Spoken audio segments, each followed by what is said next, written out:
Well, welcome to the IB podcast. We are Casper Podcasts.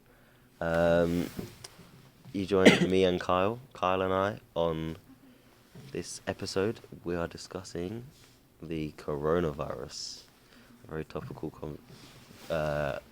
topic of conversation. Kyle, you wanted to speak on it? I just wanted to see or hear your views on obviously not the virus itself, but the media coverage around it, and whether you thought the media coverage, in a sense, is dangerous to modern day society, as you're going to have everyone getting information on social media and they're going to be bombarded, probably overwhelmed, Yeah.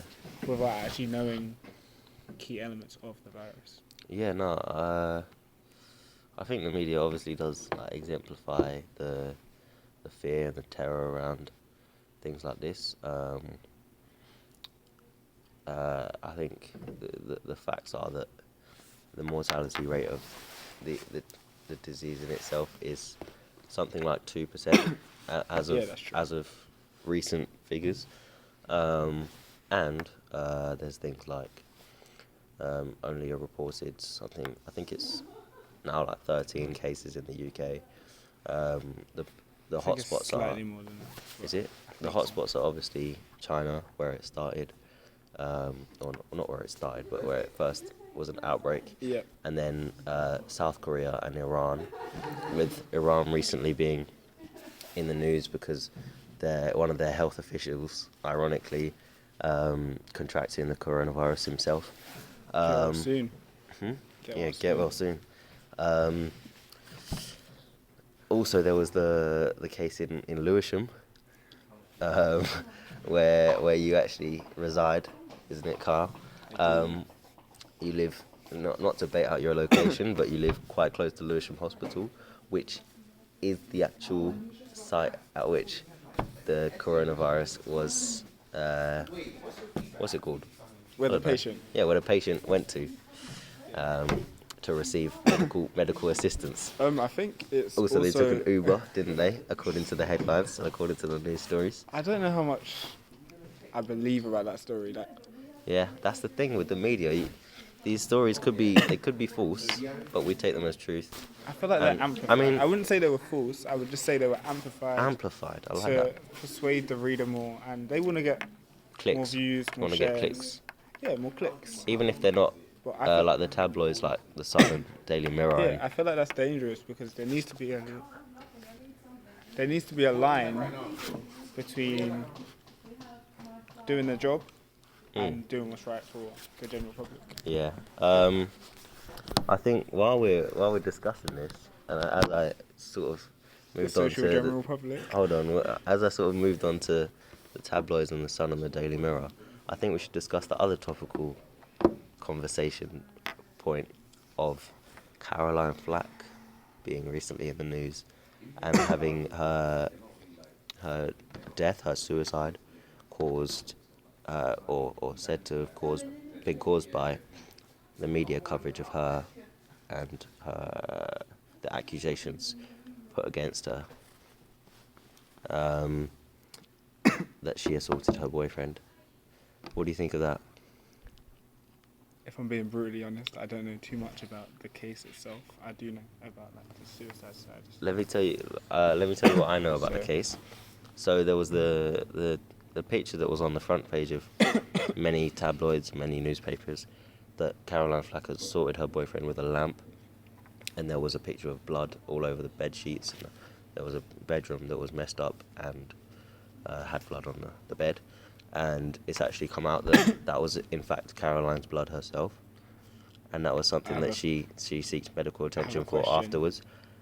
So that picture had been twisted to match, I guess, the accusation of her assaulting her boyfriend. That's what I know about the actual case itself. Also, I know that it was going to go to trial. I think it was like something like 10 days before the date of her untimely passing. That's heartbreaking. Yeah. So you'd think yeah, go on. Have you got any points on what I've said? Again, like with the case situation, I'd rather not touch on it because The case itself. the case itself, partly because I wasn't there. Of That's course. obvious. Of course. And I feel I like hope so. I hope you won't.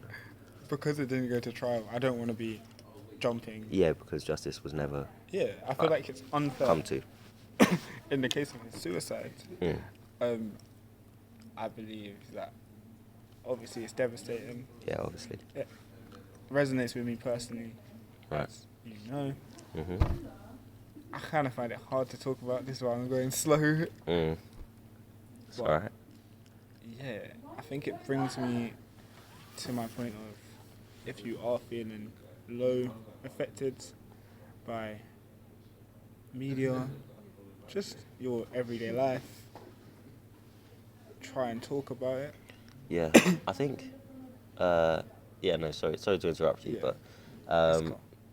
I think like in terms of like media and like what you just said, like if you're ever feeling affected by media, I feel like to maybe transpose the case of Caroline Flack into maybe a more relevant situation for us, you could think about like rumors going around in school that you've done something, or I don't know. So like that could be the case for us, like to relate to in a school situation, or you know.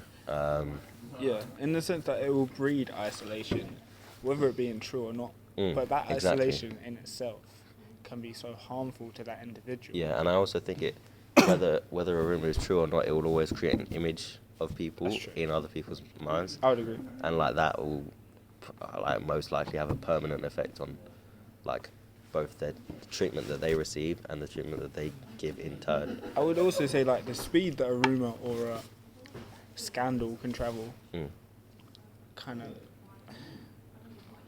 it has a direct correlation with the amount of damage it can do. Say it travels really fast, for that individual, it's gonna hit home so hard that you'll be so overwhelmed. Yeah. And then usually after like a tragic event, everyone wants to be in retrospect and see the event, Sorry. for what it actually is, and look into the facts then to see what went wrong. But I feel like as a community, as a society, we need to like sometimes take a step back, really sit there and think about, okay, this is what's been presented to me. What am I going to do with this information? Am I going to add to the flame of the fire?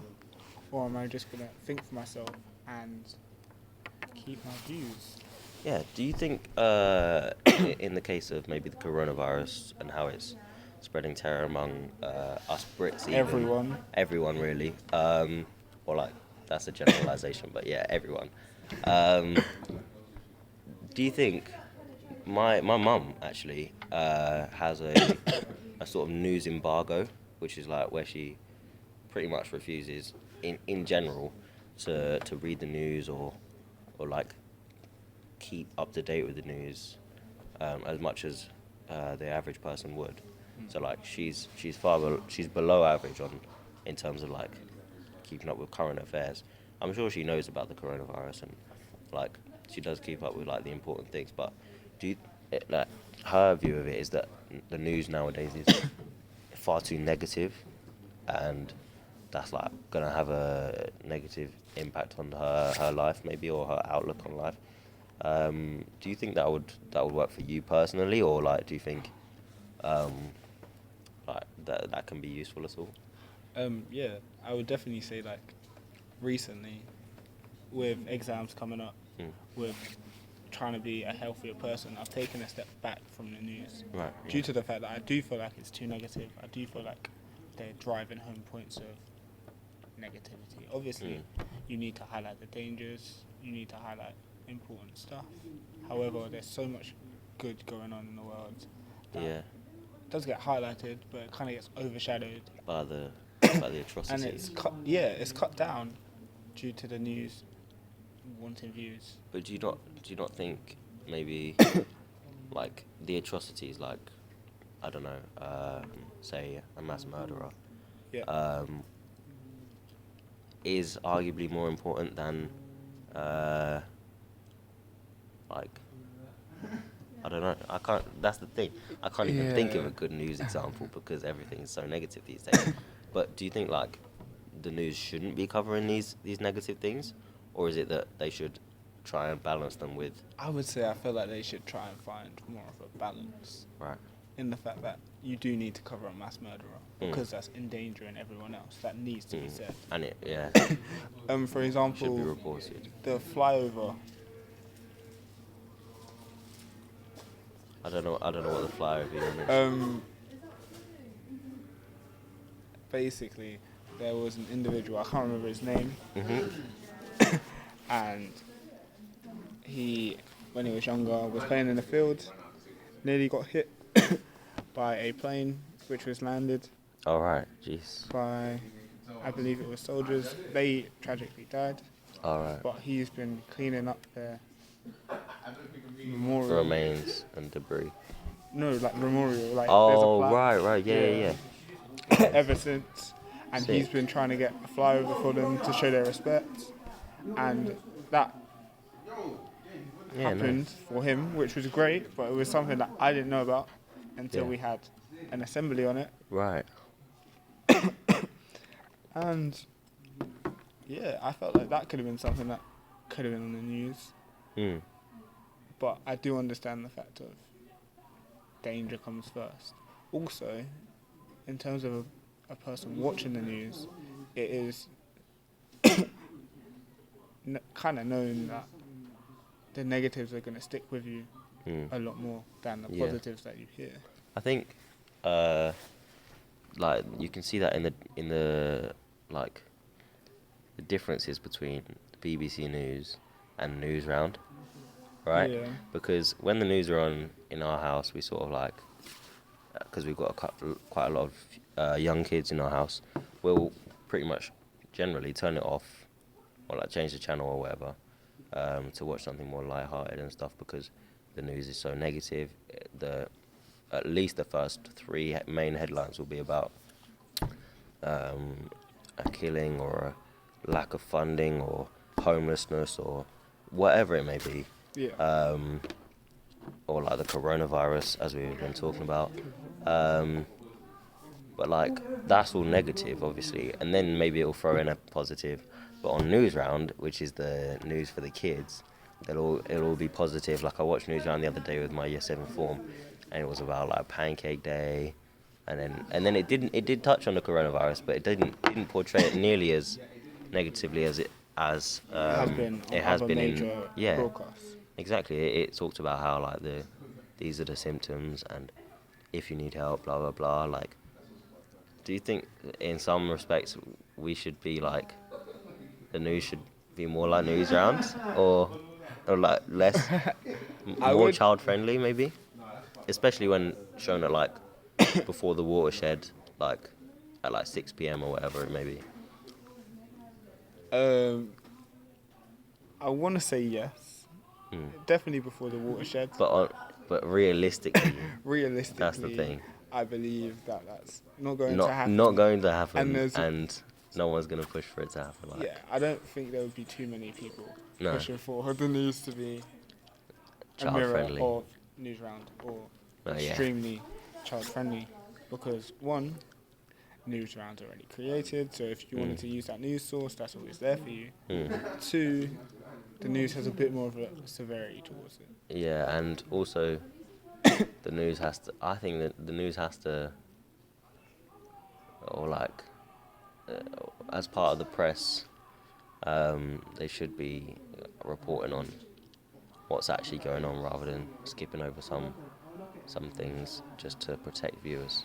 Also, so it's a massive debate really that we really don't have time for right now, but we've tried to touch on. Yeah, I mean, the coronavirus, first of all, don't be scared. If you do get it, please contact a medical professional. But yeah, it's a worldwide issue right now. Soon, maybe to become a pandemic, or be classed as a pandemic because of the threat in multiple countries. It seems to be a global issue. But yeah, thank you guys for listening. If you did listen all this way, and yeah, we'll catch you later. See you later.